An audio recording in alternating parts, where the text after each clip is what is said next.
Bom dia a todos. Doutora Fernanda, muito obrigado, viu, pelo convite. A doutora Josefa que está aqui também. Olha a Lilian aí, também estudando, estudiosa, a doutora Lilian, não para de estudar, viu? A pessoa é inteligente, né? Que legal. Bom dia a todos, parabéns para quem está aqui. É um sábado, 9 horas da manhã. Quem está aqui é estudioso, é diferente, eu falo que é fora da caixinha. Né? Depois falam que é sorte, falam, porque as coisas dão certo para ele, para ela. Não é não. Isso é disciplina, isso é querer correr atrás. Então, parabéns para todos que estão aqui, porque é muito mais fácil de ficar na cama, ainda mais com esse tempinho aí, do que aqui estudando. Então, parabéns para todos, tá bom? Vamos lá, vamos iniciar nesse curso, nessa aula. Tem muita coisa para falar, tem muita coisa para quebrar de boatos, né? Em relação ao uso capião, tem muitos boatos bobos, que nós vamos estudar aqui. O primeiro ponto que eu queria trabalhar, infelizmente, na graduação, nós aprendemos 5 ou 6 espécies de uso capião. Na graduação, curso preparatório para a UB, e é muito pouco, é muito pouco. É muito pouco porque no Brasil nós temos reconhecimento de pelo menos aí quase 43 espécies de uso capião doutrinárias. Na prática, que já resolveram casos de pessoas que possuem teses em andamento, de ações ordiais, nós temos 36. Então, o que nós vamos falar aqui hoje não é algo, é doutrinário, teórico, não é algo prático. Professor Júlio, mas acho que se eu aprender 5 espécies de uso capião tá bom nada. Já pensou você levar sua mãe, seu pai, seu filho, sua filha no médico e o médico só conhece 2 medicamentos, 3 medicamentos, 5 medicamentos, se tem 40 medicamentos? Perigoso, né? Perigoso. A gente precisa conhecer as ferramentas. Um mecânico de uma aeronave, não, só conheço esse modo de resolver o problema. Não, a gente tem que abrir a cabeça, Infelizmente, a gente percebe também muitos cursos que vendem, você vai ganhar muito dinheiro, muitos dígitos também. Você vai ver, não aprofunda o assunto, deixa a desejar nesse sentido. Então, vamos abrir a cabeça hoje. Abrir a cabeça para poder usufruir do que nós temos de verdade. Vamos ajudar o nosso cliente, vamos mostrar conhecimento, técnica, não só para o nosso cliente, mas também para o juíza, que muitas vezes vai se confrontar com aquela espécie de uso capião e também vai parar para pensar, opa, o que é isso? Isso aqui eu não sabia. Isso aqui eu não sabia. Porque muitas vezes o advogado, a advogada, o cartório deixa de fazer algo por falta de conhecimento, é normal. A ignorância é um negócio terrível, né? A gente tem que correr atrás de informações. Eu nunca vou esquecer, eu tive a minha irmã teve um problema de saúde, a gente não sabia o que era, a gente achou que, na época, muitos anos atrás, foi uma convulsão. E naquele momento a gente não estava preparado para aquilo. É engraçado que hoje a televisão, a mídia, a internet, o Google, né, o YouTube, mostra tudo. Então a gente tem noção das coisas. Mas naquela época não tinha internet desse jeito. E eu lembro que a primeira vez que ela teve uma convulsão, nós entramos em desespero. Falamos, perdemos ela. E não era nada disso, era uma convulsão. Então, olha como o fator de não conhecer te leva para o caminho errado, um pensamento errado, um pensamento negativo. Então, vamos lá, vamos abrir a cabeça hoje aqui, tá bom? Muito obrigado a todos os presentes. Vamos começar. O que eu quero falar aqui? Regularização de imóveis. Cerca de 70% dos imóveis no Brasil, alguns estados chegam a 76, 77, alguns estados 56, mas, pelo cálculo a nível nacional, 70% dos imóveis são irregulares no Brasil. Isso quer dizer que muita gente tem contrato de gaveta, tem escritura pública sem registrar. Muita gente acha que é dono e não é. Muitas vezes o leigo tem aquele contrato de gaveta com firma reconhecida e já acha que é dono, já acha que é proprietário, e não é. E muitos advogados, eu já vi operadores do direito, falando para o cliente, não, você tem um registro, mas vai ver uma escritura pública, porque são advogadas de outras áreas, e confunde escritura pública, que é feita pelo tabelião, com uma certidão de propriedade atualizada. Nesse momento do nosso curso, para que possamos avançar, igualar a turma, e todo mundo acompanhar da mesma forma, não podemos mais fazer essa confusão. Registro, só um documento prova o registro, certidão de propriedade, que pode ser matrícula ou transcrição. Cuidado, averbação e registro também são termos diferentes. Averbação são gravames que eu faço na matrícula para gerar publicidade. A averbação, registro é transmissão. É importante isso. Nesse cenário aqui de uso capião, de regularização de imóveis, a gente precisa saber que nós temos justo título de boa-fé. O que é o justo título de boa-fé? Que pode ser usado no uso capião. Algumas espécies obrigam, outras não.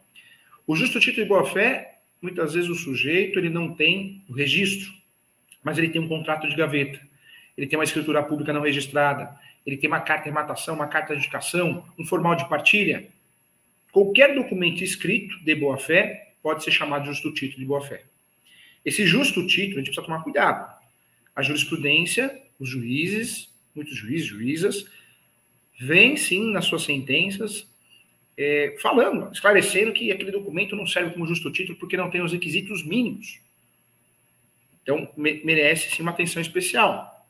Isso quer dizer que muitos colegas advogados, nós precisamos rever nossos conceitos na elaboração de um contrato.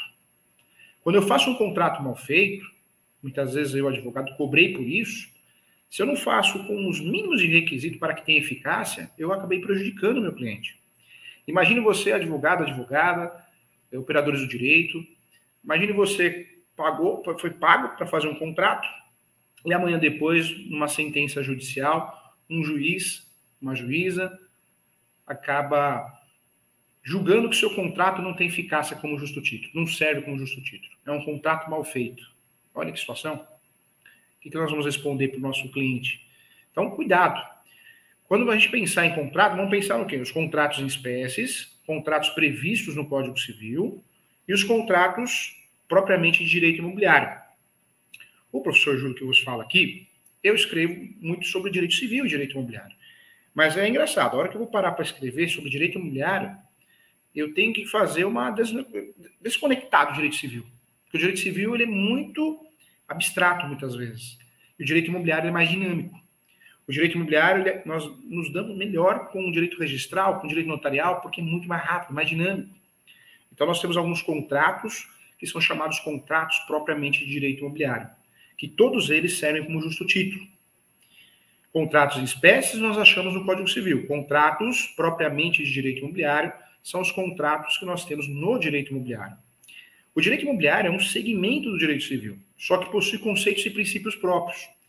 Então, dentro desses conceitos e princípios próprios, nós combinamos mais com o direito registral notarial. Alguns contratos importantes aqui que a gente tem que lembrar para poder aprofundar na nossa aula aqui. Compra e venda, pagamento à vista. A doutrina fala que compra e venda, o pagamento à vista até 30 dias. Contrato preliminar, é um contrato para fechar um negócio. O contrato que substituiu a proposta de aceite. Hoje, um advogado, uma advogada, um operador de direito que assume uma imobiliária, um departamento jurídico, uma incorporadora, o primeiro contrato que ele vai trocar lá, vai mexer, é o contrato de fato preliminar, porque vai substituir a proposta de aceite. O contrato preliminar é mais seguro para todos, gera eficácia, gera um ato jurídico, gera a proteção da comissão do corretor, da corretora. Então, um contrato preliminar para fechar o negócio. Próximo contrato, cessão de direitos. Cessão de direitos é uma criação recente, uns 6 anos para cá. Cessão de direitos, muitos cartórios, tabeliões fazem esse contrato, porque algumas normativas do Tribunal de Justiça, normas da Corregedoria, proíbem alguns estados de fazerem contrato de posse. O tabelião de notas, para não descumprir o que está na Corregedoria, nas normas da Corregedoria, e para atender às necessidades do cliente, acaba fazendo uma escritura pública de cessão de direitos. Então, existe esse contrato, cessão de direitos. Muito cartório faz e deixa de fazer escritura pública de posse. Existe a cessão de direitos possessórios. Quem compra a posse, quem vende a posse, correta é cessão de direitos possessórios e afins. A cereja do bolo desse contrato, cessão de direitos possessórios e afins, certamente é a cláusula de soma de posse. Se eu vou comprar a posse da Fernanda, ela vai me vender a posse 12 anos. Eu vou querer que tenha uma cláusula de soma de posse. E por quê, gente? Esse é o segredo, esse é o pulo do gato. Porque eu vou fazer o uso capião no dia seguinte no meu nome, com a posse dela, com a posse da doutora Fernanda. Eu vou fazer uso capião com 12 anos de posse, não 12 anos da minha posse, 12 anos da posse dela. Fantástico isso.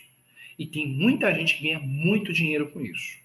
O professor advoga já há alguns anos com uma construtora que nunca construiu nada, acho que nunca construiu uma parede, ele só compra e vende posse. Porque eles sabem o poder da posse, eles conhecem o assunto.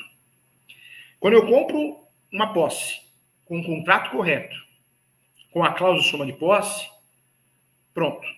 Eu estou apto a fazer uma ação de uso capião no meu nome, mesmo que eu tenha um dia de posse, um mês de posse. Além de fazer uso capião para regularizar esse imóvel, eu também consigo aplicar a súmula 237 para usar esse uso capião como matéria de defesa no âmbito judicial. Ou seja, eu consigo me defender do que possa vir. uma reivindicatória, uma ação possessória, uma ação de manutenção de posse.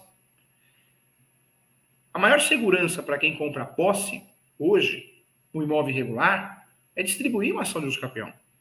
Porque já ajuda a regularizar o imóvel e, ao mesmo tempo, já protege, cria uma blindagem, um escudo protetor, conforme a súmula 237. Sem falar que nós temos outros meios.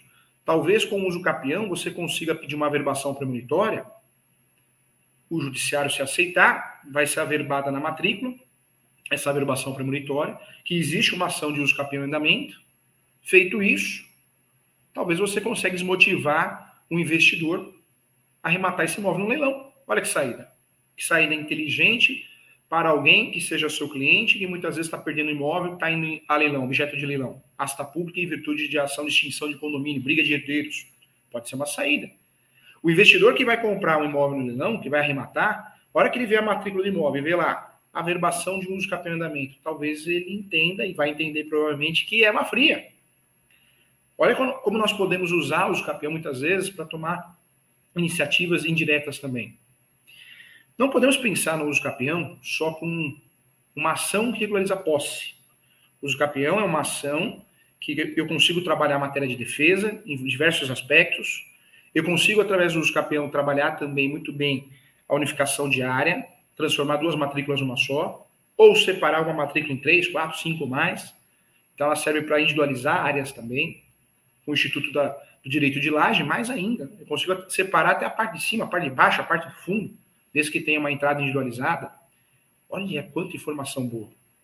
Voltando no contrato de cessão de direitos possessórios e afins, se eu vou comprar um imóvel regular, eu vou vender um imóvel regular, esse é o contrato, hein?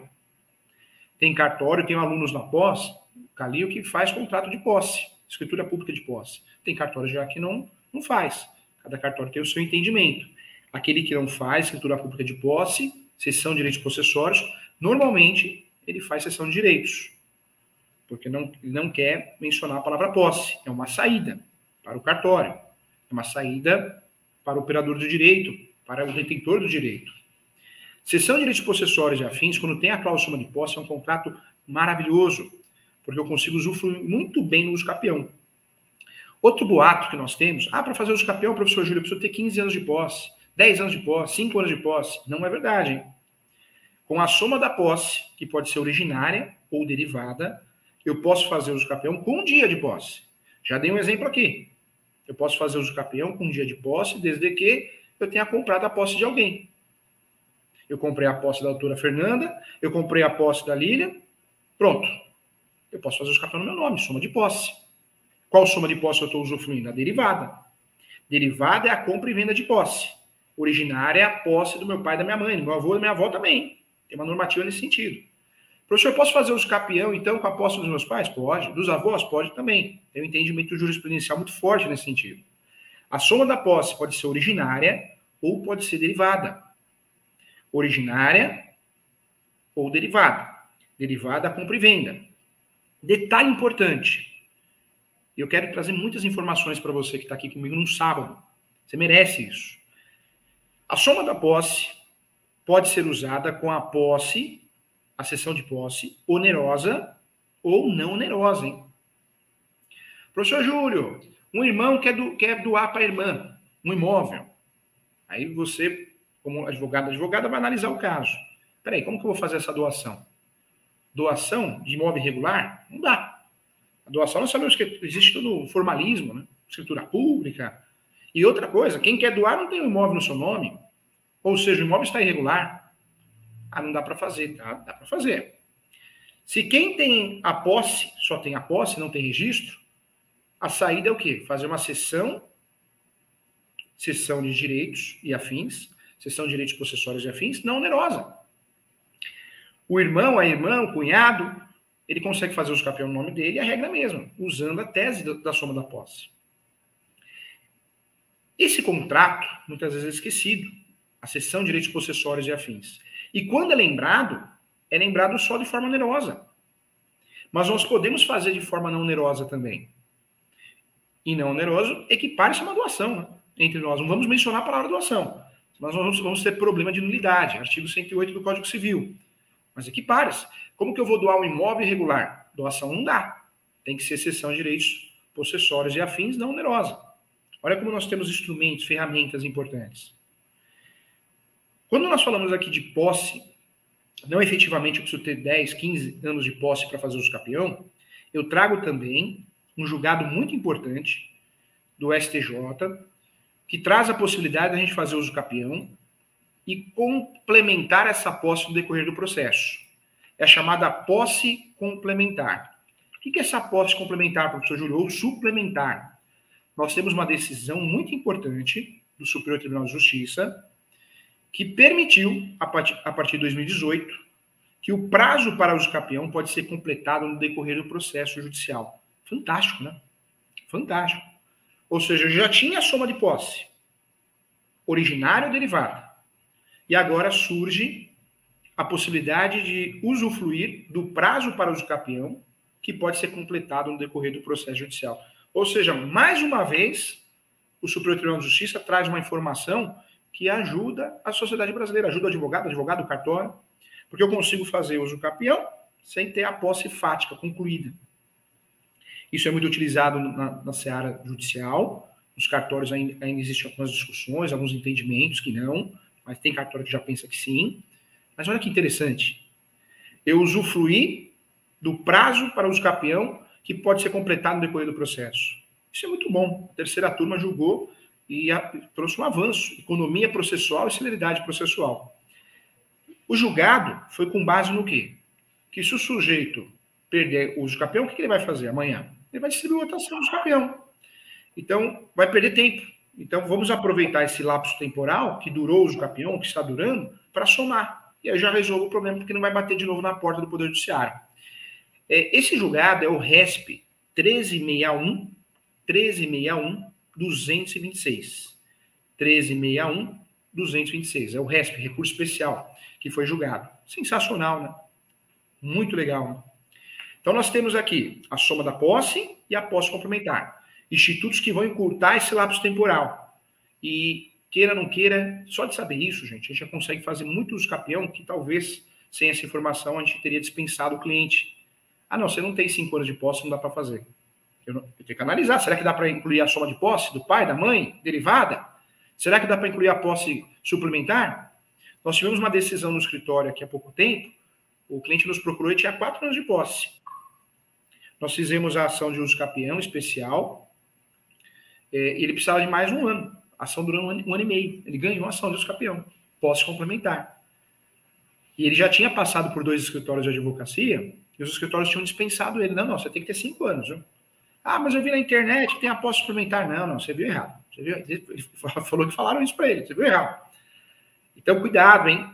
Nós temos mecanismos para encurtar essa posse, esse lapso temporal.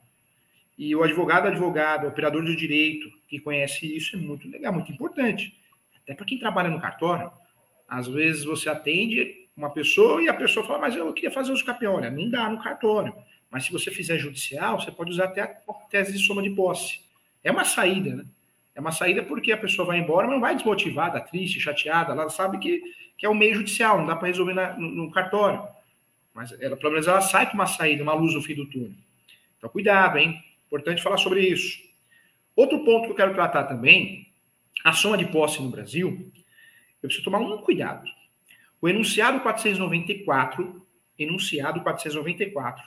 da 5ª Jornada de Direito Civil esclarece que é possível somar a posse, mas eu assumo os vícios de quem eu estou somando.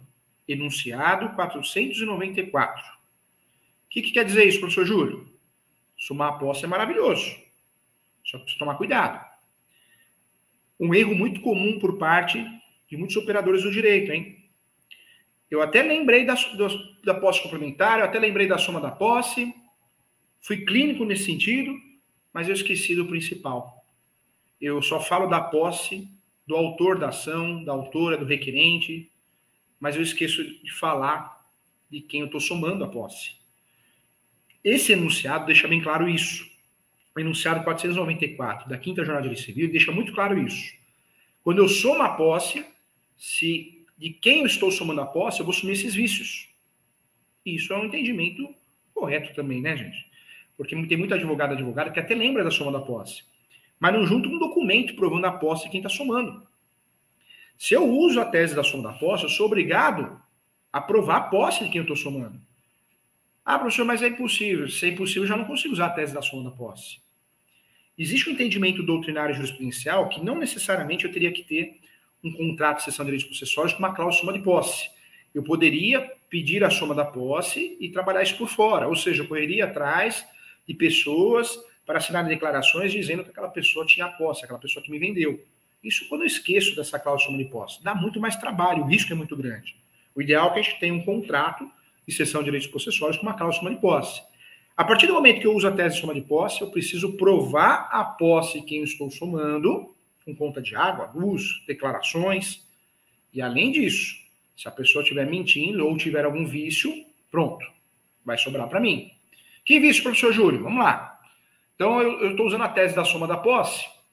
Eu comprei a posse da Fernanda e a Fernanda não me contou nada, mas a Fernanda tinha um contrato de comodato. Eu distribuí a ação de uso capião no meu nome, todo feliz. Fernanda, 15 anos de posse.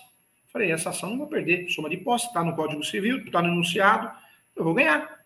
Só que aparece alguém que se habilita no processo como terceiro interessado ou na contestação e fala, opa, você está somando a posse com a Fernanda, com a doutora Fernanda. E a Fernanda não contou uma historinha para você. Ela tinha um contrato de comodato. Pronto, meu uso capião cai por terra. Cai por terra porque os vícios de quem eu estou somando a posse, eu vou assumir. Então, cuidado, a soma da posse é algo maravilhoso. Perfeito. Eu diria que quase perfeito. Mas se eu não prestar atenção de quem eu estou somando a posse, posso ter dor de cabeça, posso ter problema. Cuidado. Vamos lá. Falamos aqui da cessão de direitos possessórios e afins, cessão de direitos, contrato preliminar, compra e venda, pagamento à vista. Vamos para o próximo contrato, que também é reconhecido como justo título de boa-fé. Todos esses contratos que nós estamos falando aqui são os contratos propriamente de direito imobiliário. E aí eu trago para você mais um contrato. Compromisso de compra e venda. O compromisso de compra e venda também é um contrato que nos interessa muito, porque é um contrato que eu estou comprando ou parcelado, direto com o proprietário, proprietária. Existe uma obrigação de fazer, ou recíproca, ou de um dos lados. Eu comprei e tenho a obrigação de pagar. Compromisso de compra e venda. Ou eu comprei, já paguei, mas quem está me vendendo ficou de entregar alguma coisa, um puxadinho, alguma coisa, um portão novo. Compromisso de compra e venda. Fato que compromisso de compra e venda, o bem já existe, do jeito que está. Quando eu falo de promessa, que é o outro contrato, é a compra e venda de uma expectativa de direito. Eu estou comprando algo que não existe ainda. A construtora, a incorporadora, quando tem um jurídico que gosta dessa parte contratual e entende, não vai fazer compromisso de compra e venda, vai fazer o quê? Promessa. A partir do momento que o empreendimento foi construído, já tem habites, pronto, aí já mudou. Aí o contrato passa a ser o compra e venda, pagamento à vista até 30 dias, ou compromisso. Ou alienação fiduciária se tem algum banco no meio. Aí é diferente. Mas fato é que compra e venda e promessa, para nós aqui do direito imobiliário, direito registral notarial, são contratos diferentes. Ambos são contratos que são aceitos como justo título de boa-fé. Mas são contratos diferentes. A sua essência é diferente. O ideal é que o contrato, o título e o objeto combinem. Quando eu olho um contrato e vejo lá, compra e venda, se o contrato está correto, eu já sei que esse contrato é pagamento à vista. Se não é, tem algo de errado. Tanto é que é uma tese para nulidade. Erro de objeto é o nome da tese. Erro de objeto. Tese que já ficou bem pacificada pelo Tribunal de Justiça de São Paulo, hein? Erro de objeto. O que é erro de objeto? É um título que não bate com o objeto do contrato. Muitas ações de nulidade nesse sentido, procedentes, e muitos cartórios já negaram também o registro em virtude disso, erro de objeto. Na prática, nós não usamos só a teoria. O contrato tem que ter capacidade, objeto lícito, que nós sabemos. Aprendemos lá em processo civil também, não só em direito civil, mas em processo civil também. Mas na prática, um outro requisito de aplicabilidade e eficácia é o título bater com o objeto. Se o título não bate com o objeto, existe um vício grave, objeto de nulidade. Então, olhei, compra e venda, já sei que é pagamento à vista. Eu vou ver o objeto, tá certo? Ótimo. Compromisso. Compromisso eu sei que tem uma obrigação de fazer, ou recíproca, ou de um lado ou do outro, ou do comprador ou vendedor. Eu já sei que é compromisso. Quando eu olho promessa de compra e venda, eu já sei o quê? Eu já sei que é um imóvel na planta. ou um apartamento, ou um sobrado. É o correto. Cessão de direitos possessórios. Olhei o título, cessão de direitos possessórios e afins. Eu já sei que trata-se da transação de imóvel irregular.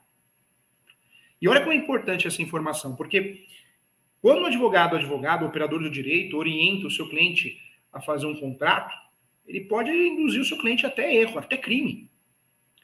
Ah, eu tenho uma chácara grande, uma fazenda grande, e eu quero fazer loteamento. Eu vi que na internet que isso é lucrativo, e olha só, vou levar o nome de loteador. Aí você coloca uma faixa, venda de loteamento. Pronto, é crime. Loteamento irregular, né? Então, talvez, se você faz uma topografia, separa muito bem o terreno e sai vendendo por cessão de direitos possessórios, já não vai tipificar o crime. Olha como orientação você pode colocar o seu cliente numa situação de risco, né? Criminal, inclusive, não só civil. Então, nós temos saídas aí importantes. Outro contrato que eu queria falar com você. Cessão de direitos hereditários. Muita gente não tem condições de fazer inventário, porque é caro, é oneroso. Professor, então não tem o que fazer. Tem. Quem não tem condições de fazer inventário, qual que é a saída que nós vamos dar para o nosso cliente? Ele vai vender o que tem, os seus direitos hereditários. Só que é um contrato totalmente formalista. Tem que ter escritura pública, anuência de todos os herdeiros, porque senão não vale nada. Tem que seguir o artigo 108 do Código Civil. Cessão de direitos hereditários. É melhor comprar posse, dependendo da situação, do que comprar direitos hereditários mal comprados. O que é comprar direitos hereditários mal comprado? Comprar sem escritura pública, comprar sem anuência dos outros herdeiros. Cuidado, hein? Investidores de imóveis irregulares, que tem muito no Brasil, preferem comprar a cessão de direitos possessórios, com base no enunciado 492 da 5ª Jornada de Direito Civil, do que comprar direitos hereditários mal comprados. A posse, na prática, de 15 anos para cá, ganhou um novo conceito. Nós aprendemos posse na graduação de forma equivocada. Além de aprender só 5 espécies de usucapião, e olha lá, na graduação de direito, que é muito importante, senão a gente não estaremos aqui, mas também aprendemos o conceito errado de posse. Na prática, a posse é sui generis. Sui generis. É um direito totalmente autônomo em relação a outros direitos. Sui generis, com base no enunciado 492 da 5ª Jornada de Direito Civil, hein? 5ª Jornada de Direito Civil. A posse é sui generis. Inclusive, quando você faz uma usucapião e sai um despacho, fez inventário, apresente a prova que fez inventário. Essa é a tese. Juiz, juíza, todo respeito, data vênia, né, que a gente usa. Estou fazendo usucapião porque o meu cliente tem 15 anos de posse, 10 anos de posse. Não sou obrigado a fazer inventário para depois fazer usucapião. A posse é um direito sui generis, enunciado 492. O judiciário erra muito em relação às ações de usucapião. Muito menos que o cartório, porque o cartório é estudioso. Senão a Lili não estava aqui com a gente. Para acordar ali. O cartório não para de estudar, né? Quem trabalha em cartório é fera. Difícil. Quem não é estudioso no cartório não aguenta, né, Lili? Vai embora, né? Pede para sair, tropa de elite, né? Doutores, agora o judiciário às vezes não é tão estudioso assim, não. Vamos respeitar os bons profissionais que ali se encontram, né? Mas você, advogada, vai fazer um usucapião totalmente inseguro. Sai um despacho. Você é obrigado a fazer no cartório. Pronto, você já desiste da ação. Não, você não é obrigado a fazer no cartório. Está muito bem pacificado, não só no provimento 65, mas também na doutrina e na jurisprudência, que não é pré-requisito eu fazer o usucapião no cartório para depois fazer no judiciário. Também não é pré-requisito eu fazer a adjudicação compulsória no cartório para depois fazer no judiciário. Cuidado, hein? Muitos advogados mal preparados, o primeiro despacho, já desiste da ação. Já desiste da ação. Outro detalhe importante também, a gente tem que conversar sobre isso, importante. O juiz, você distribui a ação, primeiro despacho, apresente o inventário formal de partilha. E aí você não sabe conduzir. É onde você acaba desistindo da ação também. Ainda mais se o juiz ou a juíza coloca lá, sob pena de extinção. Tem gente que começa a chorar, o professor faz muita mentoria. Eu já atendi advogado aqui chorando. Eu uso campeão do meu irmão, da minha irmã, eu vou passar vergonha na família. Falei, calma, não, mas está aqui, está escrito, professor Júlio, está escrito aqui, ele vai extinguir. Falei, vamos lá, vamos usar a tese do enunciado 492. É verdade. Então, a advocacia precisa se preparar melhor. Precisa. A gente compra uma ideia que o judiciário sabe tudo, não erra e não é verdade. Eu acho que todo mundo aqui é maduro o suficiente para saber que erra e erra muito. Faz divórcio, sai sai lá pede a procuração, sendo que o divórcio é consensual, sai sentença falando de pensão filhos, o casal nem filho tem. É verdade. Ou a gente ganha uso capião judicial, depois não consegue registrar porque o judiciário não mandou para o cartório. Você tem que entender que é um sistema e todo mundo erra nesse sistema. E quanto mais você for bem preparado, você doutor, doutora, certamente vai errar menos. Pelo menos você vai ajudar, vai contribuir. Importante, hein, falar sobre isso, hein? Nós temos duas formas de adquirir propriedade no Brasil. A originária e a derivada. Originária, nós temos vários outros conceitos, mas nesse momento o que interessa para nós, de fato, é o uso capião. Derivada é a transmissão da propriedade, que inclusive a adjudicação compulsória é forma derivada. Vamos lá. No uso capião, o básico. Nosso cliente tem que ter a posse, mansa e pacífica e ânimos domini. É o básico, para pensar em uso capião. E aí eu quero também trabalhar com vocês nesse início aqui, o primeiro juiz da causa, quem que é? Nós já conversamos sobre isso numa palestra, para quem foi na palestra. O primeiro juiz da causa somos nós. O problema do advogado, advogada, que ele pega a documentação do cliente e já manda para o cartório, como se fosse batata quente. Atrapalha a sua carreira como advogado, advogada, que é o teu nome, atrapalha a vida do cliente e atrapalha o cartório. Nós temos que analisar com cuidado qual procedimento nós vamos escolher. Para regularizar um imóvel no Brasil, nós temos 3 procedimentos: judicial, extrajudicial e administrativo. Judicial, nós temos várias ações. Ação de adjudicação compulsória, ação antiga, ação que eu vou obrigar o vendedor a transferir para mim, porque eu paguei. Ação muito antiga, depois passou a ser utilizada a inversa. O vendedor pode fazer contra o comprador, para obrigar o comprador a transferir, porque acontece dos dois lados. Nós usamos a adjudicação compulsória e não a obrigação de fazer, porque a obrigação de fazer não vai resolver nada. A obrigação de fazer, o judiciário pode condenar o vendedor ou o comprador sob pena de multa a transferir. Mas se mesmo assim ele ou ela não transferir, não vai resolver o problema. A adjudicação compulsória resolve porque o juiz vai expedir uma carta de adjudicação, o juiz ou a juíza. Nós vamos pegar essa carta de adjudicação e vamos registrar no cartório. Então vai resolver o problema do nosso cliente. A adjudicação compulsória, que pode ser utilizada na forma inversa, é uma forma de regularizar imóveis. Judicial. Uso capião judicial, mais 36 espécies. A ação de divisão de terras ou demarcação também é uma ação que podemos usar para regularizar imóveis. Também podemos utilizar, sim, uma ação importante, que é a retificação isto público. Nós sabemos que podemos fazer extrajudicial, mas podemos fazer judicial também.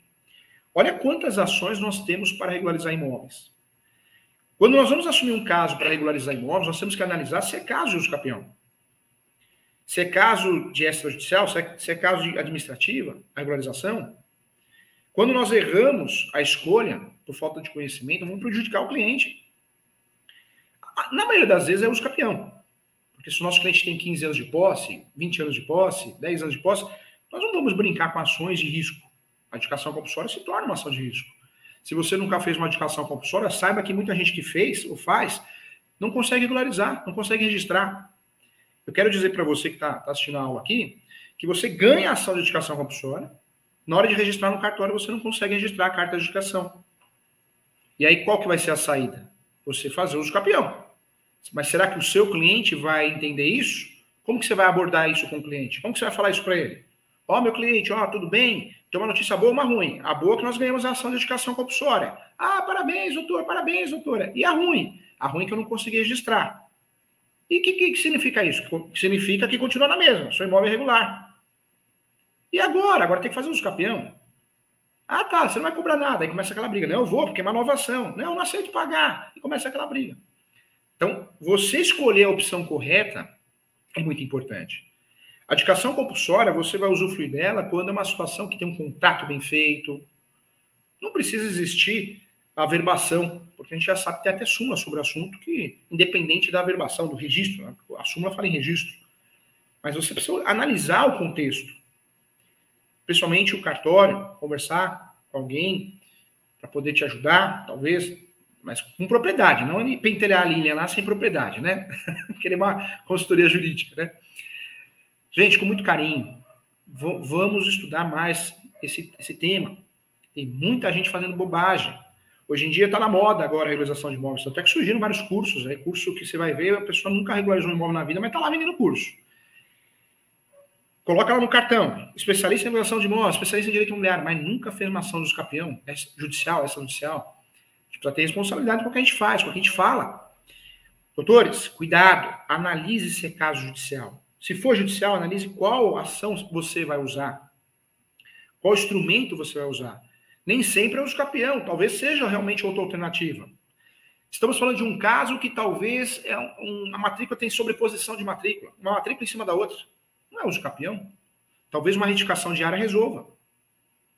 Se não for possível extrajudicial, judicial. Talvez uma demarcação de terras, quando envolve direito de vizinhança, 3S, saúde, segurança e sossego. Qual que é o alicerce de direito de vizinhança? Os 3S, né? Saúde, segurança e sossego. Tá vendo que tem uma briga de direito de vizinhança ali. Ah, não, essa área é minha. Não, essa área é minha. Demarcação de terra. Porque nessa ação vai ser demarcada a terra. E na mesma ação eu posso acumular o pedido e fazer a divisão. Então não é caso de uso capião. Cuidado, nem sempre é caso de uso capião, mas muitas vezes é e você não pode usar outra medida. Existem vários instrumentos judiciais para regularizar imóveis, hein? Falamos de vários aqui, mas existem outros. Vamos lá para o extrajudicial.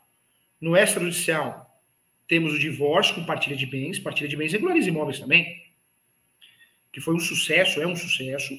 O inventário extrajudicial, que é um sucesso também. Surge o uso capião extrajudicial, muito legal, baita alternativa, e agora a adjudicação compulsória extrajudicial também. No âmbito administrativo, nós temos também a requisição. Requisição. O que é requisição? Eu faço um requerimento à prefeitura, à comissão de regularização fundiária, para regularizar a planta lá na prefeitura. Se eu conseguir regularizar lá na prefeitura, através de requisição, eu vou ter acesso a uma certidão de regularização ou retificação de área. Eu pego essa certidão de regularização de área ou retificação de área e consigo fazer o registro no cartório de imóveis, se tudo correr bem. Chama requisição.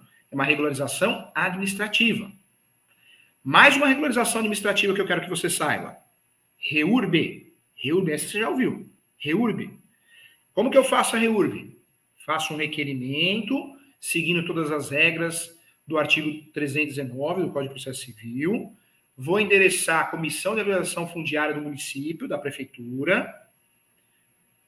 A prefeitura, como se fosse um uso capião. Como se fosse um uso capião. Vou juntar documentos que provam a posse, planta, melhor descritivo atualizado. Essa comissão, se for uma comissão séria, nós sabemos que no Brasil tem muitas comissões boas de regularização fundiária, mas tem muitas comissões de fachada que não existem. Na verdade, tem a comissão, mas só no papel. Se essa comissão existe de verdade, ela vai pedir para emendar com documentos, como se fosse um juiz. Você vai emendar com novos documentos, novas informações.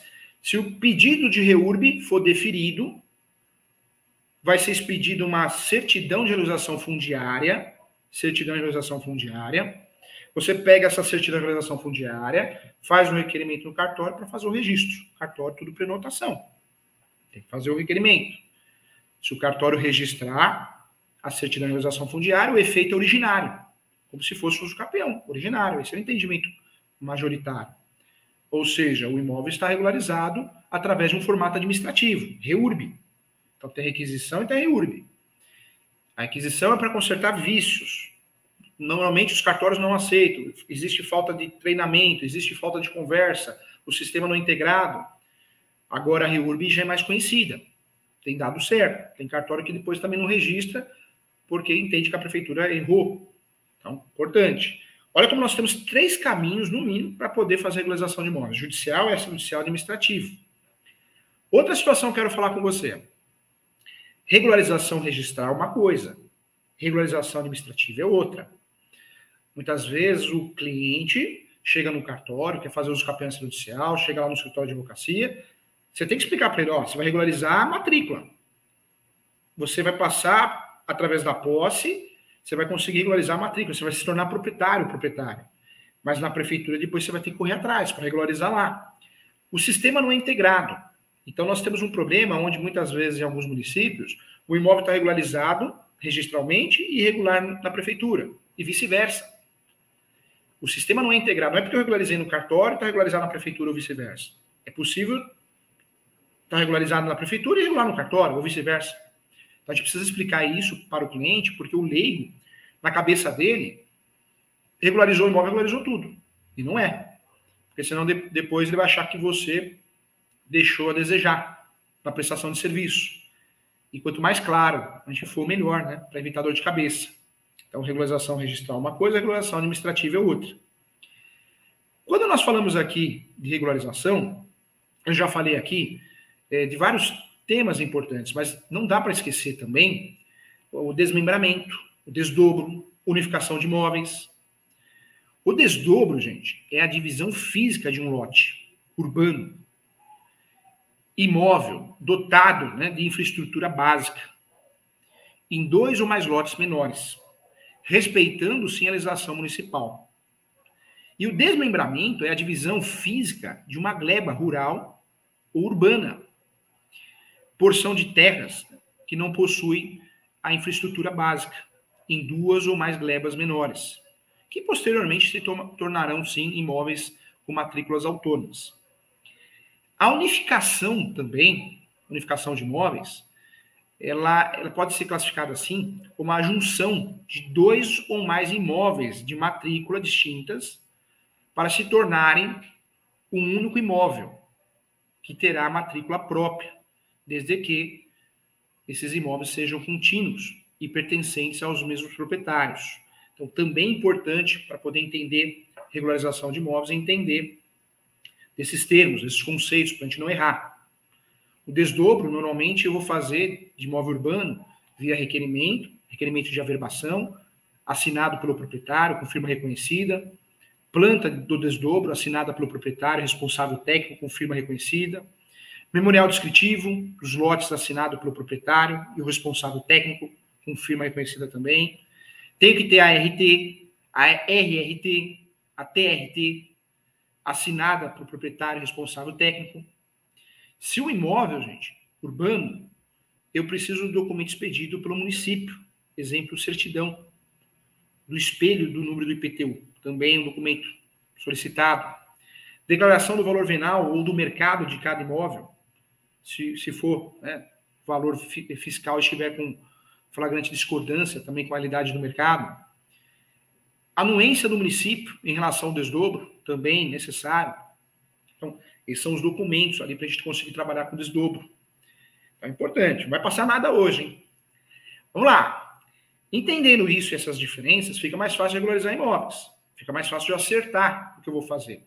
Veja que a gente conversou aqui sobre contratos imobiliários, várias teses de regularização de imóveis. Fica mais fácil.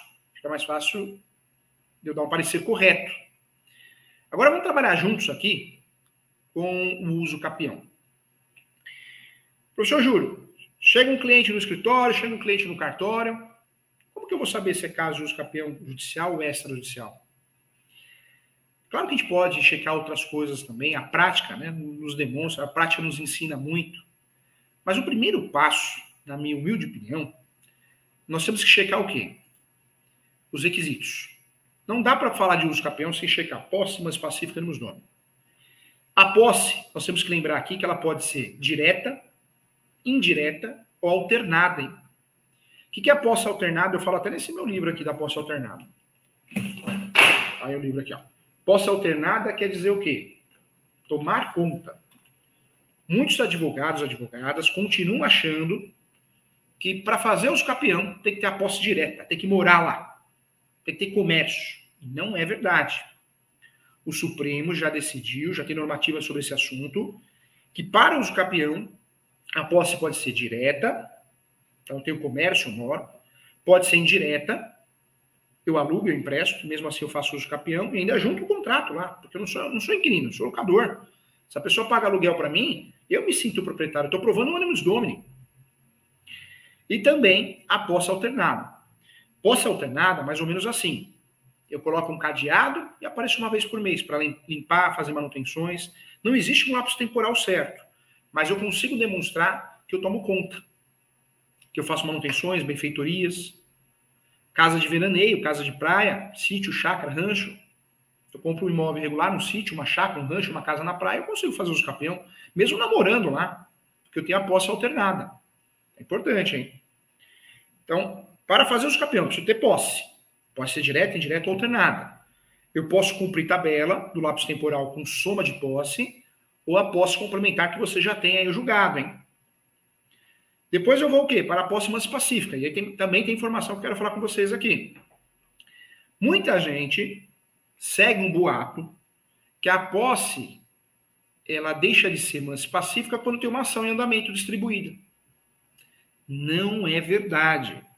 Nós temos um entendimento doutrinário e jurisprudencial sobre esse assunto, hein? Ah, professor, mas o juiz, num caso particular, num caso meu que eu estou advogando, ele falou que não era posse, não era mansa pacífica. Ele errou. Ele errou. Ele errou e você não questionou. Ele ou ela, né? Nós precisamos saber que a posse só deixa de ser mansa e pacífica a partir do momento que eu tenho uma decisão com trânsito julgado. O fator de existir uma ação em andamento não tira a posse mansa e pacífica. A posse mansa e pacífica que é provada no uso capião judicial, no uso capião extrajudicial, através da certidão do distribuidor civil, eu só vou perder esse requisito quando de fato tem uma ação com trânsito julgado. E não é qualquer ação, hein? São as ações possessórias e são as ações petitórias. Esses dois grupos de ações que vão tirar a posse mansa e pacífica. As possessórias, reintegração, manutenção e interdito proibitório. Nas petitórias, ação reivindicatória, emissão da posse e ação de resgate. Lembra daquela ação de resgate? Ação de resgate, eu posso usufruir dela em duas situações. A primeira situação, porque eu tenho uma cláusula de retrovenda. Lembra disso? Existem adjetos especiais. Eu falo que é o fast full, são cláusulas prontas no Código Civil. Eu vou lá, pego uma cláusula pronta e jogo no meu contrato de compra e venda. A retrovenda é uma cláusula que eu falo assim, o comprador, se eu quiser voltar atrás em 3 anos, eu posso, hein? E você vai ser obrigado a vender para mim, hein? Se você falar não, eu vou entrar com uma ação de resgate. Seria a primeira possibilidade de fazer a ação de resgate. A mais utilizada, inclusive. Mas qual que é a segunda possibilidade que nós vamos usar a ação de resgate, que muitas vezes a gente não aprende na graduação? Só aprendemos feijão com arroz. E é uma ação muito eficaz.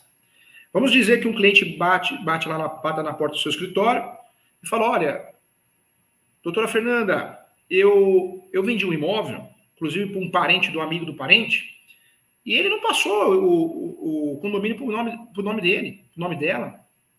A Agroluz também não passou. Meu nome já foi negativado, SPC e Serasa, toda hora ligação de cobrança, o IPTU já apareceu uma notificação do CADIM, eu não aguento mais, eu ligo, eu falo, eu vou até lá, ele não me atende. O que eu posso fazer? Você pergunta para o cliente, o que você quer fazer? Você quer desfazer o negócio? Ah, eu queria. Como me arrependo de ter feito esse negócio? Pronto, aí olha a possibilidade de você usar a ação de resgate, não pura. A ação de resgate pura é aquela que tem cláusula de retrovenda. Você vai querer comprar o imóvel que você vendeu, retrovenda, por causa da cláusula que foi pactuada no contrato. Já essa segunda possibilidade, você vai usar a ação de resgate para quê? Para desfazer o negócio, porque o seu cliente tem provas do prejuízo. Qual prejuízo? SPC, Serasa, nome do CADIM, cobrança. Então, a ação de resgate ela é utilizada também pela doutrina de jurisprudência nessa segunda situação. E é muito eficaz, hein? Essas 3 ações, reivindicatória, emissão na posse, que só tem posse no nome, que é a ação que nós vamos usar, mas nosso cliente precisa ter o registro. Eu quero a posse pela primeira vez. Normalmente nós usamos essa ação nos dedicados da Caixa, ou usamos essa ação também, muitas vezes, quando o nosso cliente comprou um imóvel no leilão, arrematou, e ele quer ter a posse pela primeira vez, é a emissão da posse, não reivindicatória, hein? A regra processual nossa no Brasil, qual que é? Se nós temos uma ação específica, nós vamos trabalhar com a ação específica. Se a ação de emissão da posse é uma ação específica para isso, nós vamos trabalhar com a ação específica. Então, o correto não é usar a reivindicatória, o correto é usar a emissão da posse. Quando o nosso cliente comprou um imóvel no dedicados da Caixa, quando o nosso cliente rematou um imóvel no leilão, e tem alguém morando lá, o mutuário, ou não quer sair, é emissão da posse. Que, inclusive, eu posso fazer a ação de emissão da posse ou o pedido de emissão da posse. Porque o novo CPC, nas novas regras de asta pública, eu posso peticionar no próprios autos, né, quando o leilão é judicial, e a emissão ocorrer dentro dos autos, que é muito mais rápido. Então, fica atento em relação a isso. Esses 2 grupos de ações são de fato, as ações Somente com o trânsito julgado que vão tirar a posse mais pacífica, hein?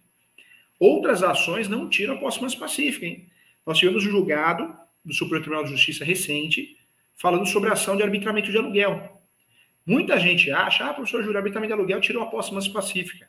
A ação de extinção de condomínio tirou a posse mais pacífica. Não tira, não, hein? E cá entre nós, boletim de ocorrência, não há nem que se falar, hein? Boletim de ocorrência, notificação judicial, extrajudicial, não tira a posse mais pacífica, hein? Eu falo isso porque muitos advogados, muitas advogadas deixam de fazer uso capião, achando, entendendo que a posse não é mais mansa e pacífica do cliente, e é um erro grave. Ou o próprio judiciário, no despacho, expõe essa situação e você não combate isso, achando que o judiciário não erra. Erra sim. Então, cuidado. Então, o que nós falamos aqui é algo muito importante em relação à posse pacífica. Vamos lá. A Fernanda levantou a mão aqui, ela apertou aqui, levantou a mão. Fique à vontade, doutora Fernanda. Pode, doutora Fernanda.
Olha que legal que a doutora Fernanda está falando. Então, vamos dizer que a gente deixa na mão de um vizinho, né? Então, aquela chácara, aquela casa de praia que te enjoou, e não vai mais, não vai mesmo.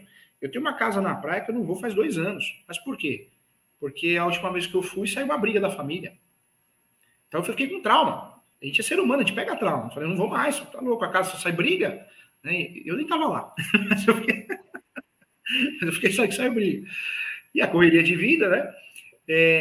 E o vizinho, mal intencionado, né? Ele faz manutenções. Como que a gente vai inibir isso? Aí ou nós vamos ter que, de fato, nunca deixar a casa parada, né? Ou alugar, ou emprestar, faz um comodato, ou um contrato de prestação de serviço, mesmo que não seja CLT, né? CLT caseiro, mas contrato de prestação de serviço. Ó, eu te pago R$500 por mês para você limpar a casa, olhar, cuidar para mim, R$200 por mês, nem seja um valor simbólico. Estou chutando um valor aqui. Porque se a gente não tem um contrato de prestação de serviço, uma prova nesse sentido, e aí o vizinho começa a fazer demais, ele já começa a se meter em situações que não era para se meter, benfeitorias, manutenções, começa a pagar condomínio, né? Começa a pagar, sei lá, o IPTU, ITR, certamente nós estamos entrando num risco já. Porque a posse alternada, que já é, de fato, uma posse para efeitos de usucapião, já de 7 anos para cá, segundo o Supremo, poxa, provei que eu faço manutenções, que eu tomo conta e o imóvel foi abandonado, eu vou ganhar o usucapião. A doutora Fernanda está certíssima. Na verdade, numa situação onde nosso cliente, ou a gente mesmo, né, a gente vive essas situações no dia a dia. O que a gente pode fazer para se proteger? Não deixar de pagar o IPTU, de vez em quando faz uma manutenção, chama lá um pintor, dá um recibo aí que você pintou para mim. Agora, deixar tudo na mão de alguém, de um terceiro, seja vizinho, morador da rua, é um risco. É um risco porque com a decisão do Supremo, a posse alternada, ela permite o usucapião. Então, olha a dor de cabeça que a gente pode ter. Pode sim, pode dar muito errado. E eu tenho um caso assim, doutora Fernanda. Na verdade, hoje o processo está em andamento, mas o cliente, o que ele fez? Ele foi embora para os Estados Unidos e deixou a casa em Santa Amaro para o vizinho tomar conta. E esse rapaz que foi para os Estados Unidos se deu muito mal, né, gente? Primeiro porque a mãe e o pai dele é falecido, então ele confiava muito numa vizinha. E aí ele começou a mandar dinheiro para a vizinha. Ele juntou acho que uns $300 mil e mandou para a vizinha. Loucura, né? E aí a vizinha gastou o dinheiro, essa senhora, que ele ficava muito na casa dela, ele entendia que ela era uma mãe. E depois, o vizinho que tomava conta dessa casa também fez uso capião. Então, ele voltou, nós fizemos a habilitação no uso capião, então estamos falando que, na verdade, o vizinho só tomava conta. Ainda não tivemos julgados, mas ser humano, né, gente? Tem muita gente boa, mas tem gente capaz de tudo, né?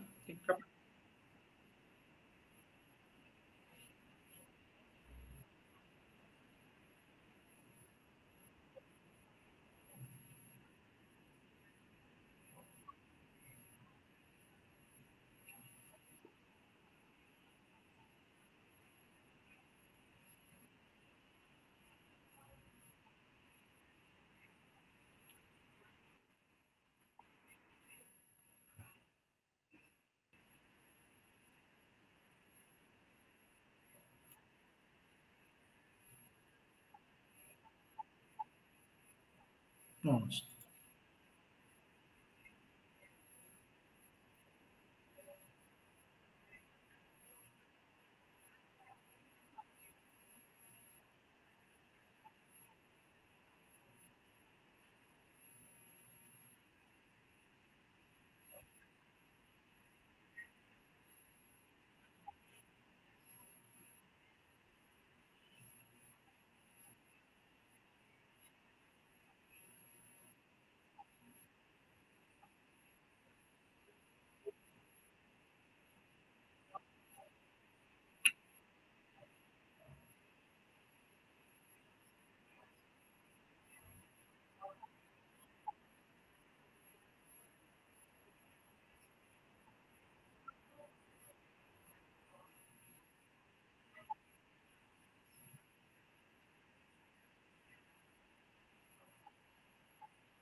É complicado, é complicado. E o uso capião, filho, né, fazendo contra pai, não existe uso capião contra ninguém, mas hoje, se a gente quer se proteger em relação ao uso capião, nós mesmos, orientar o cliente, tem que alugar, tem que emprestar. A partir do momento que o imóvel fica parado, e essa questão, vou embora para outro estado para trabalhar, vou embora para outro país, isso sempre dá errado, né? Sempre dá errado, né, doutor Fernando? Doutores, eu queria também falar com vocês aqui, olha como as coisas mudam, né? Nós tínhamos vários motivos, algo em torno de 8 motivos que suspendiam o direito de uso capião, ou geravam impedimento de uso capião. E olha como essa situação mudou também. No passado, quais eram os impedimentos? Não dava para fazer uso capião. E hoje nós já temos algumas mudanças doutrinárias de potencial. Eu falo que o direito imobiliário ele é muito dinâmico, né? Muda muito rápido, fácil. Quando nós falamos de situações de impedimento ou suspensão de uso capião, a primeira situação é entre cônjuges, na constância do matrimônio. Não é possível ainda fazer uso capião. Quando eu vou fazer uma ação de uso capião, eu sou obrigado a colocar no polo da ação a minha companheira ou meu companheiro. A não ser uma saída, é fazer ele assinar uma declaração, ele ou ela, eu junto no processo, dizendo que ela ou ele tem conhecimento do processo e não tem interesse na causa. Salvo isso, eu vou ter que pedir para citar ele ou ela. Olha que situação. E desconsórcio necessário, ação imobiliária. Mas ainda está pacificado que entre cônjuge na constância do matrimônio não caberia e não cabe uso capião. Isso ainda está pacificado. A segunda situação, também interessante, e aí eu também quero que você fique atento, é entre ascendente e descendente durante o pátrio poder. Nós sabemos aqui que o pátrio poder é até os 18 anos. Uma vez eu atendi um rapaz, ele falou assim, eu tenho 25 anos de posse. Eu falei, você tem 25 anos de posse? Mas você tem quantos anos? 21? Não, tenho 25. Eu falei, você não tem 25 anos de posse. Por quê? Porque essa posse, para você fazer o capião, ela é contada a partir dos 18. A hora que não existe mais o pátrio poder. Então, presta atenção nisso, porque muitas vezes nós erramos a tese do capião e vamos perder no judicial ou ter indeferido lá no cartório em virtude desse erro de cálculo. Ainda é pacificado, sim, que entre ascendentes e descendentes, durante o pátrio poder, não é possível o capião. Então, fique atento em relação a isso. Outro ponto, terceiro ponto também, que é objeto de questionamento de impedimento de suspensão do capião. Entre tutelados ou curatelados, hein? E seus tutores ou curadores durante a tutela ou curatela. Isso continua muito evidente ainda na doutrina e na jurisprudência, entre tutelados ou curatelados e seus tutores ou curadores durante a tutela ou curatela. Cuidado quando você assume uma ação de uso capião, judicial ou extrajudicial, e você percebe que tem interdição no meio. Cuidado com isso, hein? Será que quem está fazendo uso capião, ele ou ela, será que ele não foi autor de uma ação de interdição, não é o responsável legal? Cuidado que isso vai fazer você perder a ação ou ter o procedimento de uso capião indeferido no cartório também. Então, também merece uma atenção especial. Outro ponto também, uso capião contra incapazes, tais como menores de 16 anos, enfermos ou portadores de deficiência. Também está pacificado também a impossibilidade de fazer uso capião contra. Uso capião não é contra ninguém. Vamos usar isso de forma didática. Depois a gente vai explicar melhor isso. Tem incapaz no meio, menor, cuidado, hein? Se você não conseguir trabalhar muito bem isso, também você vai perder a ação do uso capião, hein? Ou requerimento no cartório. Então, um ponto importante que nós temos que conversar também. Mais um ponto de causa de impedimento e suspensão de uso capião. Contra os ausentes, gente, do país em serviço público, da União, dos estados, do município. Então, vamos dizer que você assume um caso de alguém que foi fazer um serviço público para a União, estado, município. Cuidado, hein? Parece que não, parece que é algo teórico, parece que é algo de concurso público, mas acontece. Eu falo quando eu acerto e falo quando eu erro. Acho que a gente tem que fazer isso. Ninguém é super-herói, né, de acertar tudo. Nós tivemos um caso onde eu fui procurado para fazer uso capião para um casal do lado do metrô do Tucuruvi. Do lado do metrô, um casarão. Eles moravam na rua. Eles perceberam que a casa estava parada há muito tempo e eles entraram na casa. E procurou o nosso escritório para fazer uso capião. Nós ingressamos com o uso capião, a água já estava no nome deles, luz, energia, já tinha um lapso temporal também, já cumprindo o determinado do uso capião constitucional, e apareceu alguém na contestação e provou que essa pessoa foi morar nos Estados Unidos a serviço público, ou seja, perdeu a ação de uso capião. Então, por mais teórico que pareça, numa situação quando ausentes em serviço, né, serviço público, na União, Estado, Município, isso gera impedimento à suspensão de uso capião também. Então, atenção em relação a isso. E a mesma regra, gente, contra os de fato que estiverem a serviço das Forças Armadas, em tempo de guerra, que aí parece ser mais teórico, mas também é importante lembrar. Existia um impedimento, aí já vem a primeira mudança jurisprudencial, quanto ao prazo. Você tinha que fazer uso capião no passado. Se você fazer uso capião condicional, tem que ter 5 anos de posse. O seu cliente, eu, você, teríamos que provar na ação 5 anos de posse. Não tinha conversa. Porque para fazer uso capião, eu tinha que ter o lapso temporal completo. E o entendimento mudou. Graças ao julgado que nós conversamos aqui, o entendimento mudou. Não existe mais a necessidade de ter o prazo completo. O RESP 1361/226, que foi o julgado, o recurso especial, deixou muito claro que o prazo para o uso capião pode ser completado no decorrer do processo judicial, e virou tese isso, hein? O ideal, quando eu vou advogar para alguém que está faltando um período de lapso temporal, eu abri um tópico do prazo para o uso capião que pode ser completado no decorrer do processo judicial. E falar do RESP, né? Falar do RESP 1361/226, que é o RESP que mudou água para o vinho. Então, era uma causa de impedimento, hoje não é mais. Tá? Então, no passado, eu tinha que ter o prazo, o lapso temporal atingido, completado. Hoje não. Hoje não podemos dizer mais que o prazo que não foi atingido, não foi completado num todo, seja uma causa suspensiva de impedimento. Tá? Então, é importante também. Mais um ponto também que eu queria falar também, quando o possuidor ocupa o imóvel tendo conhecimento de que não é proprietário, como ocorre com caseiros, locadores, entre outros. Isso aqui continua evidente, sim, que não cabe o uso capião. Né? Então, aquele que quer fazer o uso capião e a outra parte, em matéria de defesa, na contestação, na habilitação, provar que é inquilino, que é um empréstimo, comodato, também não vai ter sucesso na demanda. Caseiro. Mas cuidado, hein? Cuidado, porque nós tivemos uma mudança jurisprudencial também. Qual foi essa mudança? No passado, se você era inquilino, ou se você morava no lugar, no imóvel, em virtude de um empréstimo, parecia que você ficava condenado. Você não poderia mais fazer uso capião. Hoje não. A doutrina e a jurisprudência separam os lapsos temporais.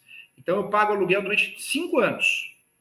Faleceu o proprietário, e eu fico lá mais 5 anos, sem pagar aluguel. Se eu faço uso capião constitucional de 5 anos, vamos usar ele como exemplo, eu posso ganhar ação de uso capião, não só posso, como provavelmente eu vou ganhar. Por quê? Eu não estou trabalhando com lapso temporal que eu era inquilino. Então, cuidado com isso. Também é importante falar. Outras mudanças jurisprudenciais que eu queria falar com vocês aqui. Uso capião de imóvel financiado. A jurisprudência manteve o que sempre existiu. Vou fazer uso capião do imóvel financiado. Não. Quem aparece no contrato de alienação fiduciária não pode fazer uso capião. Se fizer, pode até distribuir a ação, mas vai perder. O direito não vai proteger o enriquecimento sem causa.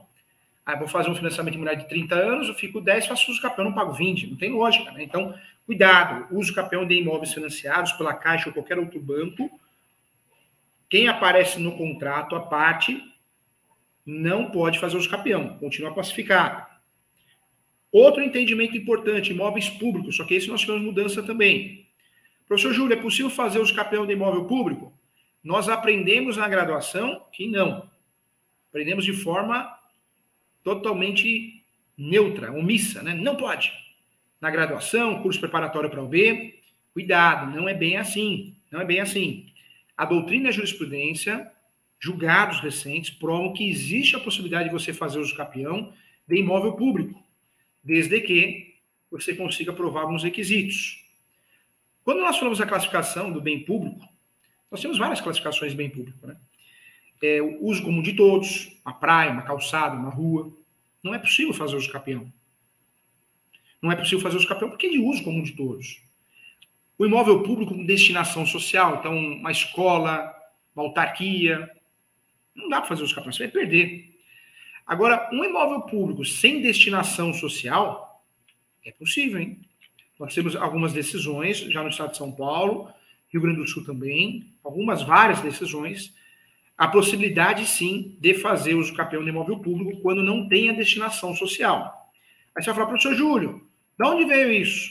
Se você digitar no Google lá, uso capião de imóvel público, CDHU, é possível. No passado não era possível, por quê? Porque a origem do imóvel era vinculada ao bem público, ao interesse público. Então, você consegue fazer. Então, nós temos várias classificações de imóveis públicos. Algumas delas, realmente, nós não vamos conseguir fazer uso capião. Mas dependendo, se é um imóvel público em nome da União, do Estado, do município, totalmente abandonado, cuidado, hein? Já temos várias jurisprudências nesse sentido para fazer uso capião, sim. Então, tem que tomar um certo cuidado, porque nem todo imóvel público, como aprendemos na graduação, porque é fácil, né, responder para o cliente. Não cabe, viu? Está na Constituição Federal, inclusive. Mas não é bem assim. Claro que na maioria das classificações dos imóveis públicos, você não vai ter sucesso na demanda de uso capião. Uso comum do povo, né? Rios, mares, não vai ter. Está muito esclarecido isso no Código Civil e na Constituição Federal. Uso especial, mas imóveis abandonados, e está cheio, hein, gente? Está cheio. Um cliente fez uso capião no imóvel na Pamplona. O imóvel era do Banco do Brasil. Ganhou ação. Porque era um imóvel que se tornou, passou a ser do Banco do Brasil, foi adjudicado e ficou lá largado por quase 40 anos. Então, existe a possibilidade, sim. Só preciso analisar a natureza.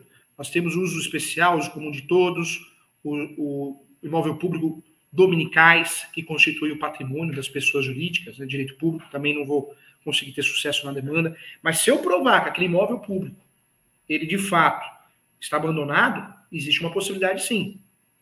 Eu sempre falo que nós temos o uso capião simples, o café com leite e o mais complexo. O mais complexo é alguma situação polêmica. Se nós estamos trabalhando numa situação polêmica, o que nós temos que fazer nas nossas peças? Temos que abrir um tópico do pré-questionamento, apresentar jurisprudência. Nós temos que trabalhar na nossa peça, na exordial, no sentido recursal, para ter teses de recurso de apelação, teses de recurso de apelação, de agravo de instrumento quando necessário. Então, nós temos que trabalhar um uso capião diferente quando se trata de casos polêmicos. Então, muita atenção em relação a isso, hein? Então, também mudança doutrinária e jurisprudencial. Outra mudança também, muito importante, é o uso capião de herança, né, gente? O uso capião de herança. Sempre a gente conversou sobre isso. Professor Júlio, o uso capião de herança não cabe? Cabe. A partir da decisão do Superior Tribunal de Justiça também, existe a possibilidade de fazer uso capião de herança, sim, objeto de herança. Temos requisitos que devem ser provados, senão a gente não consegue ter sucesso na demanda. Mas é uma realidade. No passado, fazer uso capião, objeto de herança, era fazer e perder a ação. Hoje não. Hoje existe essa possibilidade, sim. Ficou bem esclarecido isso. Quando nós falamos de uso capião de herança, nós tivemos uma mudança jurisprudencial e doutrinária. O Superior Tribunal de Justiça também, na época, entendeu, através de um RESP, o RESP é um 163-1859, 163-1859.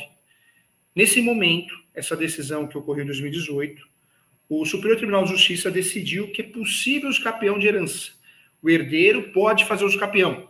O herdeiro, a herdeira, basta provar os requisitos do uso capião, posse, mansa pacífica nos nomes, e 2 requisitos a mais. Então, atenção a esses requisitos a mais.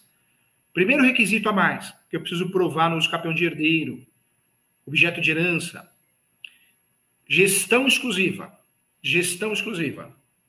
Eu preciso provar que o meu cliente faz manutenções, benfeitorias com exclusividade. Ele faz a gestão do imóvel, sozinho, sozinha, exclusivamente. Segundo requisito que ficou pacificado, a posse exclusiva. A posse exclusiva. Eu preciso provar que o meu cliente tem a posse exclusiva, ou seja, ele faz o que quer no imóvel, só entra quem autoriza, ele ou ela, posse exclusiva. Se eu vou trabalhar com o uso capião de herança, de herdeiro, objeto de herança, além dos requisitos normais do uso capião, ou da espécie que eu escolhi, tem mais de 36 espécies, eu preciso trabalhar muito bem esses requisitos paralelos, hein? Gestão exclusiva e posse exclusiva, para que eu consiga ter sucesso na demanda, hein? Isso aparece graças ao RESP 1631-859. Inclusive, doutores, o que eu quero trazer para vocês?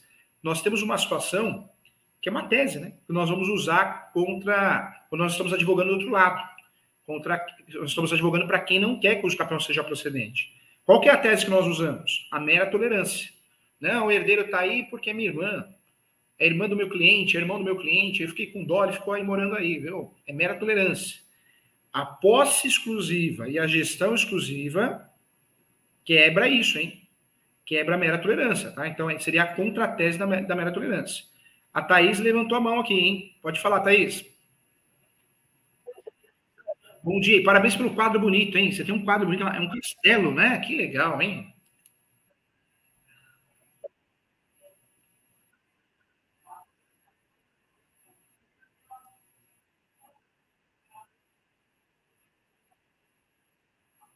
Pode, pode.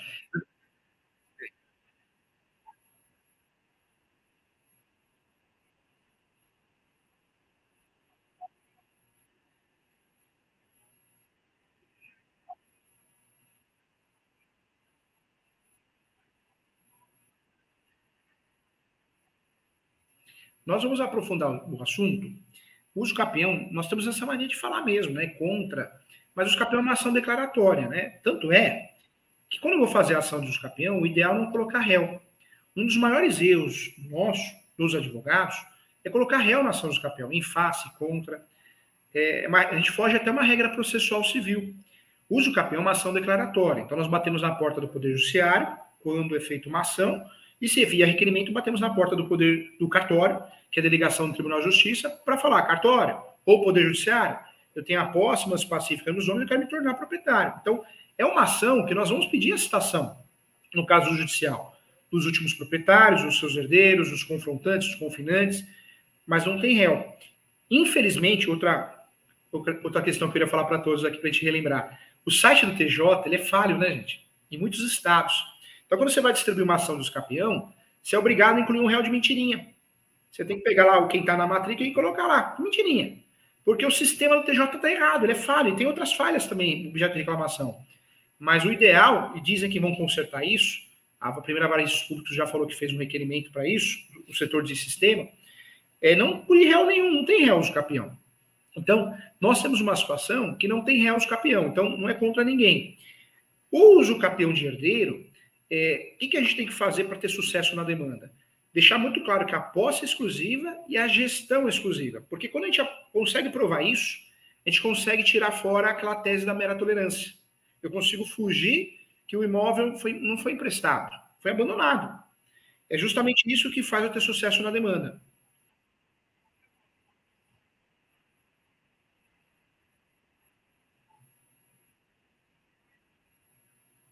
Não é exclusiva. A partir do momento que paga um aluguel simbólico, um exemplo, a partir do momento que tem prestação de contas, meu irmão, eu moro aqui, mas você me ajuda aqui, viu? Tá tendo filtração, você precisa, vamos dividir meio a meio. Você já quebrou essa posse exclusiva, né? Então, de fato, se isso acontecer e a gente tem prova e está divulgando do outro lado, a gente vai quebrar esse uso capião, né? Porque a gestão exclusiva caiu por terra. Agora, o que é interessante, doutora Thaís? Muitos juízes, nós temos, vamos falar do uso capião judicial. Quando nós distribuímos uma ação de uso capião judicial nas varas especializadas, a primeira vara expurgo, segunda em São Paulo, né? E muitos municípios que têm vara especializada, é sensacional. Porque, em regra, eles conhecem muito o assunto, ou pelo menos conhecem. Quando nós distribuímos, ou somos obrigados a distribuir uma vara civil, poxa, a vara civil julga divórcio, alimentos, colisão de veículo, e vai julgar o uso capião. Talvez esse juiz, essa juíza, esse assessor, essa assessora, não conheça o assunto, não gosta do assunto, é uma realidade. É onde faz muita confusão. É onde sai aqueles despachos, procure o cartório para depois vir aqui. Ou apresente a prova do inventário que foi distribuído. Ou apresente o formal de partilha que chegou à conclusão. O problema é, um juiz ou uma juíza que não conhece o assunto, normalmente de uma vara que não é especializada, se a doutora não domina o assunto e não faz uma peça corrigindo isso, reorientando, você vai travar no processo, né? Que nem o caso, a doutora faz uma ação de uso capião para um herdeiro. Aí o juiz ou a juíza solta o despacho. Providenciar o inventário. O uso capião deverá ser feito na última possibilidade. A doutora tem que ter argumentos. E quais seriam esses argumentos? Excelência, é importante se atualizar, né, com cuidado, claro, com educação. É importante se atualizar que a nova jurisprudência permite o uso capião de herança, conforme RESP 13.61.226, a posse, conforme anunciado 492, é sui generis. Eu não sou obrigado a dar entrada no inventário ou distribuir o inventário chegará ao final para que eu possa fazer uso capião. Entendeu, doutor? Então, vai muito, né? Vai muito dessa justificativa que nós vamos usar. Em alguns casos, já aconteceu aqui comigo, eu fui despachar com o juiz, com a juíza, despachei muito online em época de pandemia. E eu percebi realmente que o juiz não gostava do assunto posse, propriedade, não tinha um preparo. E ainda bem, educadamente, que ele entendeu, ele e ela, que já aconteceu também em São Caetano também. Então, vai muito disso, dessa justificativa que nós vamos apresentar. Mas, em regra, se a gente for seguir a jurisprudência hoje, correta, atual, não sou obrigado a fazer inventário para fazer uso capião. Ou distribuir o inventário para fazer uso capião. Porque o uso capião é com base na posse. E a posse é um direito sui generis, conforme anunciado no 492. Tanto é que eu posso comprar a posse, posso vender a posse, através de cessão de direitos possessórios e afins. Hoje, a Receita Federal, ela orienta você a declarar um imóvel irregular. No passado, não. Porque a posse, ela passou a ter um status diferentes. Nós temos vários status em relação à posse, e entre eles, a posse tem valor econômico. Esse status diferente que a posse tem, faz com que a Receita Federal oriente você a declarar. Outra decisão importante também, o Supremo. O Supremo decidiu, recentemente, acho que os doutores vão se lembrar, o imóvel irregular não entrava na partilha de bens no divórcio. Hoje entra. A posse entra na partilha de bens. Então, mudou da água para o vinho o conceito posse. Então, nós temos muitos juízes, juízas que, infelizmente, não gostam do assunto, não estão preparados, que podem ali atrapalhar no decorrer de um processo de uso capião, principalmente o uso capião de herdeiro. E aí nós vamos fazer o quê? Nós vamos apresentar uma reconsideração, nós vamos trabalhar em cima disso. E acontece, né, doutora? Acontece muito. Tanto é que quando a gente assume um caso de uso capião polêmico, imóvel público, uso capião de herdeiro, o que eu oriento a fazer? Já abre um tópico do pré-questionamento. Abre um tópico da questão notória, de forma doutrinária e jurisprudencial. Inclusive, se possível, trabalhar até em preliminar. Porque a preliminar, antes dos fatos, nós sabemos que obriga o assessor ou assessora, que faz um resumo para o juiz normalmente, fazer algo melhor, né? Fazer algo bem feito no sentido de preparar. Ele faz um resumo mais atualizado, né? Isso é importante. Imagina, doutora. Felipe, fica à vontade, Felipe. Bom dia, Felipe.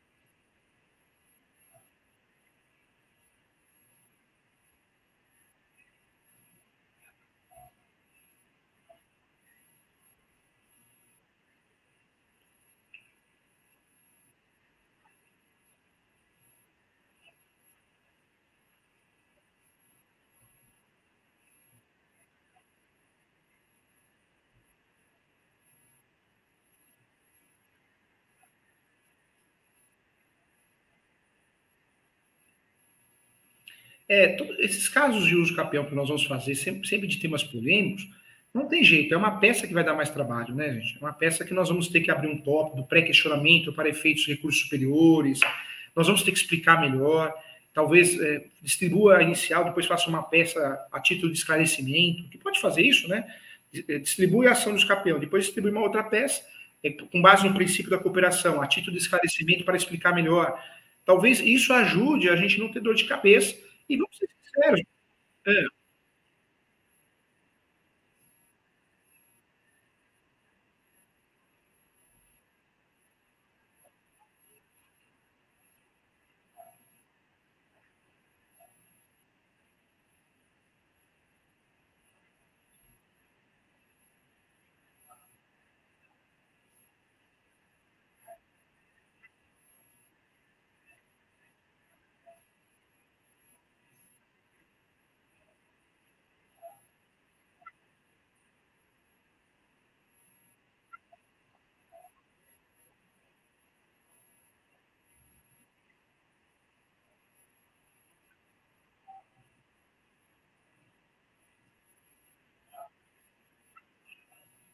é verdade.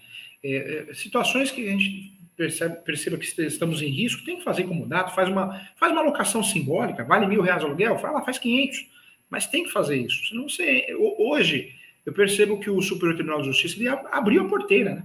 Ele abriu a porteira para uso capião. E é uma tendência mesmo. Nós temos alguns projetos de lei, tem um projeto de lei, gente, que eu acho que vai passar, que é o uso capião de 2 anos. Então, se a pessoa provar que tem a posse há 2 anos, ela pode fazer uso capião. Então, muita coisa ainda vai acontecer nesse cenário. E é uma tendência. Você vê que surgiu já há algum tempo, né? A REURB, o uso capião extrajudicial, agora a dedicação compulsória. Por quê? Porque chegamos num momento que tem muito imóvel irregular no Brasil ainda. Então, o Poder Judiciário quer fazer o quê? E os cartórios também, né? Quer regularizar, a sociedade quer regularizar. Então, se a gente não quer correr esse risco, nós temos que blindar. E blindar o patrimônio em relação ao uso capião, ou é alocação ou é comodato. O que eu não posso fazer é abandonar o imóvel, deixar que outro pague o condomínio, pague o IPTU, que vai dar errado, né? Ainda mais se a pessoa agir de má fé. Vai dar errado.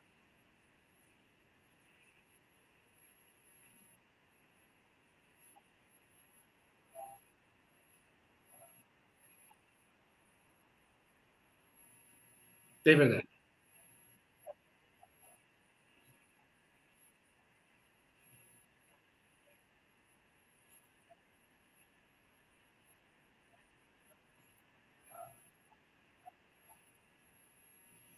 Inclusive, se a gente parar para pensar, quantas mudanças nós tivemos a respeito do uso capião?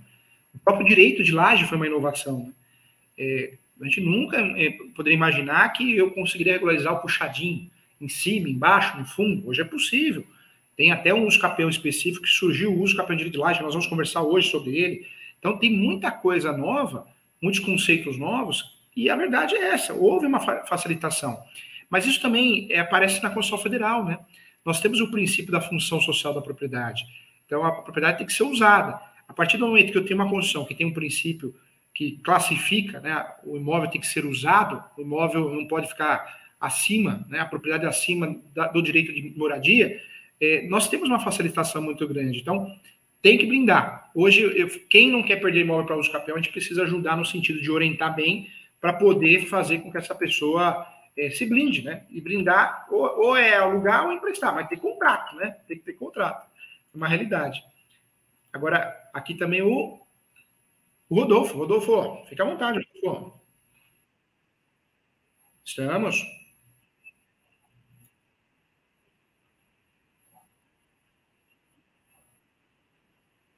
Tá.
a pesquisa é falha e o cadastramento também é falho, né?